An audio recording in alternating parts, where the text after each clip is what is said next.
Okay. Hey, everybody. This is Tyler Skinner with Women Making Waves. And right now it is almost Thanksgiving. We are here in the US celebrating a time honored tradition of being together, gathering, being with family. But part of what we want to do on this platform is share women's stories authentically and women who inspire, women who connect, women who grow. And we have Melissa Martin with us today. She is a good friend of mine and my neighbor. And she happens to be from Lima, Peru. And so she is going to be talking with us and sharing with us today about her culture, her music, her food, and some traditions and some exciting things. And maybe if we're lucky, we'll get a little taste of Peruvian music and maybe Melissa will dance for us. We don't know. Or Esperanza, her lovely Esperanza. Hola, Esperanza. Hola, niña. Hola, Ahí linda. está. Hola, hola a Hola. todos. So Fiona. maybe Esperanza will dance for us, but we would love to hear from you, Melissa. Just share with us about your culture and where you come from and what's important about your country so we can share it on our platform. Well, hi everyone. Thanks for having us. This is Esperanza. Hola, mi amor. Hola. How Taylor was saying, I'm from Peru. I'm from Lima, which is the capital. Peru is a very diverse country. We have different languages. We have Spanish, Quechua spoken in the mountains, Aymara, which is like a language from the Amazon. And because of that, since we're so diverse, there's just a wide variety in foods and music, traditions, and so on. So I'm from the coast. So my experience is going to be a little bit different than someone living in the mountains or in the jungle, but I just would like to share a little bit about that. Um, the music in Peru, we're all about the music. The people are, as Tyler knows, we just love dancing. Love dancing, gathering with people. Family is really important. Um, a lot of us live really close together. Families stay within the same city usually, so you're always getting together. You know everyone's business, for better or worse. um, what else? So every time we get together, we have big meals. That's important, and usually it's the ladies in the family who know how to make all these delicious meals, and they get passed on to the daughters and the granddaughters. So I do remember fondly getting together for like someone's birthday and my grandma cooking stuff from where she's from. She is from the mountains, actually. So she would have different sort of food for us than what we would find where we lived. So yeah, so that's a little bit about what the people are like. In some ways, we're really fun, but at the same time, sort of conservative. The country is mostly Catholic. Yeah.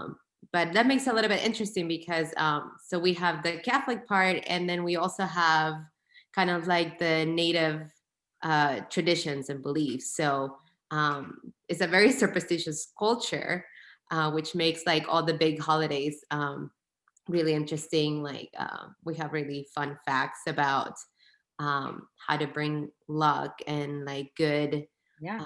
things, you know, in our lives, like for like New Year's or Christmas. For example, for New Year's, you have to wear yellow underwear if you want good What? luck for I've the never next heard of year. that. Yeah. I want to know Um, about that. Why yellow?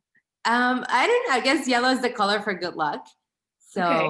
So you just wear yellow underwear for Like if you want to have good Catholics. luck the Like next year. If you Catholics. don't, then you know. That's so funny.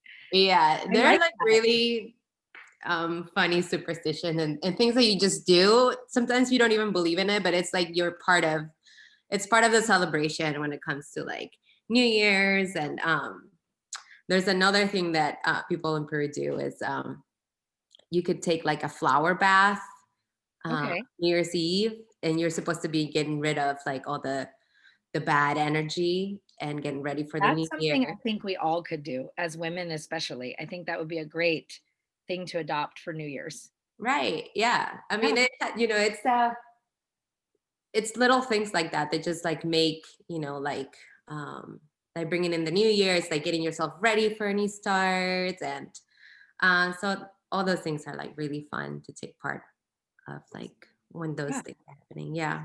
Melissa, what do you miss the most about home? Like if you could close your eyes and like transport yourself back to your days there, what did you like miss the most being here, like in the US and not being with your, is it family? Is it like a certain activity you used to do? Like what do you miss? I think the people, I think people here are really friendly.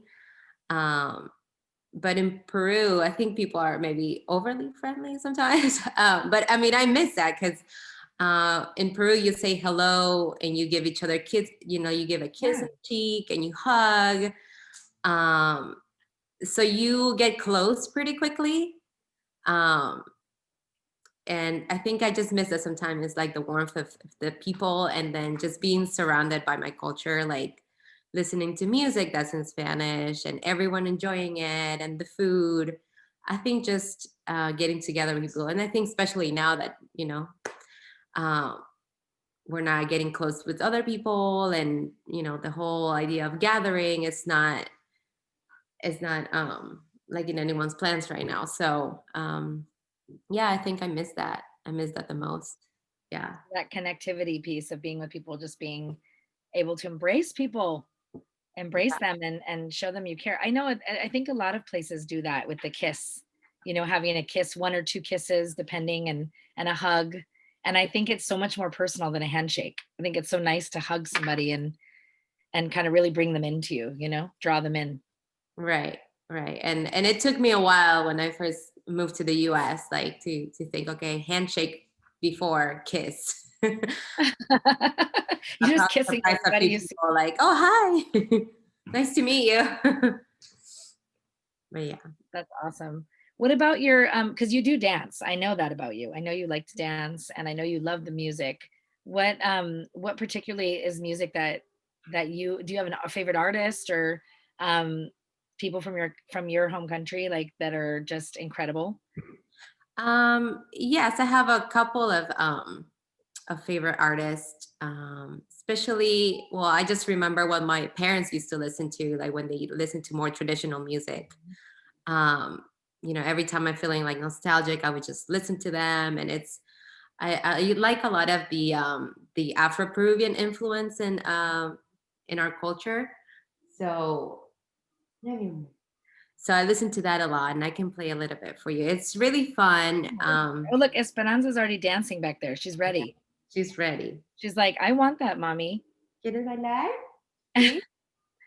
And that's another great thing is you're teaching your daughter Spanish. And I think that that's something that I really admire, and I think many others do too, is you're bringing that part of you and your culture and your language, here.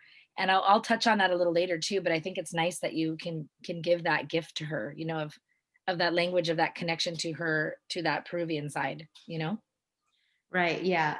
I mean, it's really important to me. I mean, I grew up there. I moved here when I was 18, so a big part of my identity is still attached to my culture and my country. So I definitely have to make it a priority to share that with her, and teaching her the language, and make sure that we're listening to music from Peru, so she still has that connection as well.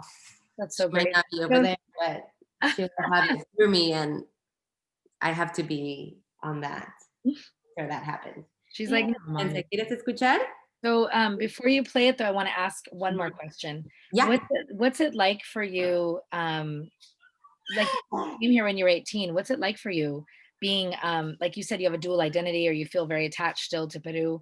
What's it like for you being here, like living in the US and having that, that feeling? You're kind of, do you feel duality or do you feel like pulled in either direction? Or are you just very assimilated? Like what is that feeling like for you being here in the US? Um, I think I definitely feel like I'm part of both worlds. Like I've been here for such a long time, and I've worked here. I've gone to school here. My daughter, my husband are all here. I Yeah. have friends from here, and so I feel like I have assimilated to the culture. But at the same time, I have this longing and nostalgia about my Yeah. country. Um, um, I mean, it could be hard at times when you feel that nostalgia, especially right now. I can't go to Peru and I don't know when I will be back at this point. So that makes it a little bit hard, and Yay! she wants to be part of it. I know, and she wants to dance. She's ready Sorry. to dance. We're gonna dance in un minuto. Un minuto. Um, but I think also you see things from a different perspective, like being outside of your country, or like, both ways. You have just a wider perspective of just the world in general. Yeah.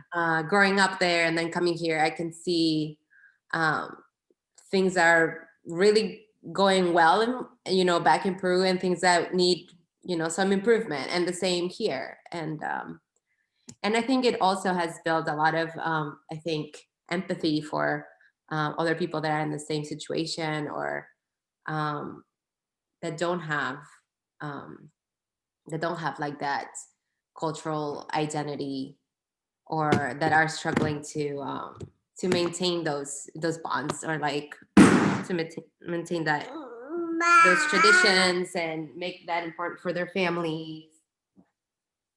Absolutely. Okay. Absolutely. Well, you know what? Vamos a bailar. Okay, lista? This little girl wants to dance. She's Yeah. ready for some music. She Okay, wants so to dance. this is a little bit of the Afro-Peruvian music. Your favorite music. Yes, it's my favorite. Let's see. It's always really fun. Oh, see, there she goes. Oh, ¿Lista? look at that. Yeah. We even bought a cajon so she Hard to could play hear it it. Hold and on. hear the music. Does it go up any louder, or can you go closer to the speaker? There it is. There it is. Pies pa' afuera, se llevan mi negro, lo llevan a enterrar. En el carro cerrado, con los pies pa' afuera, se llevan a mi negro, lo llevan a enterrar. Y saliendo el muerto, arrancando el llanto. Esperanza's gonna lead us. See that? Esperando está. Go side to side. What do we do, Esperanza? You hear a lot of like drums and the cajon. Yep. I see you have a cajon behind you too. Yes, we bought that also so that she could play it, and we could all play it as a family while we listen to some Peruvian music. Yay. Yeah. I love that. That sounds beautiful.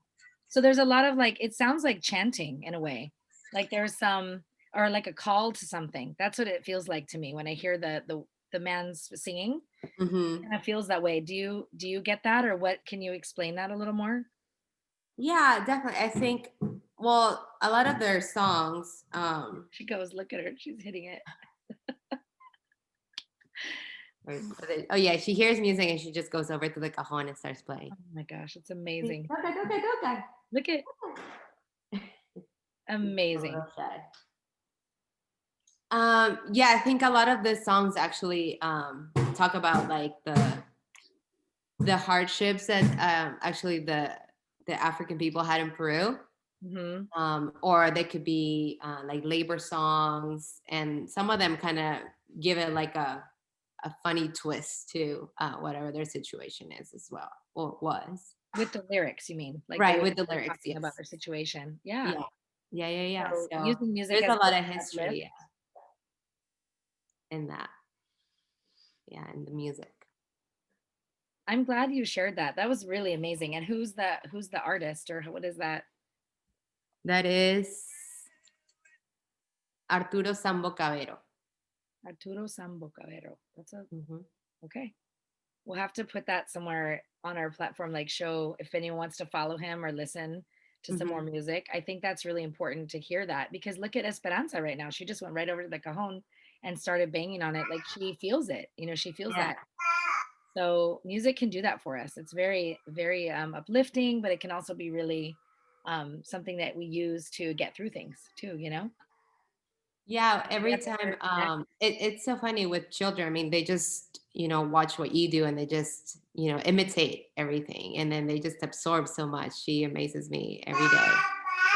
every time I'm dancing to some other like Peruvian dance, and then I just see her and she starts moving her little feet just like how I was doing.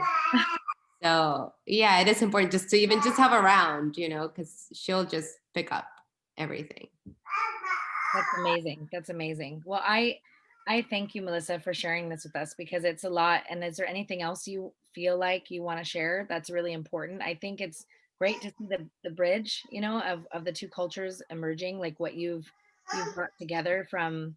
I know you bring some of your food and some recipes, and you bring the music, and you bring like your language and part of your culture with you, to share with everybody. And I think that's awesome. Hola. Thank you. Well, I guess I would just want to share that. Well, if anyone has plans to go to Peru, I think it's a good idea. Yeah. um, we are we're a culture that just loves people and likes to embrace everyone, and we have amazing food. Not only that, but we just make you feel like part of our family, and I think that's just very important to us. Yeah, you're just an extension of the large Peruvian community.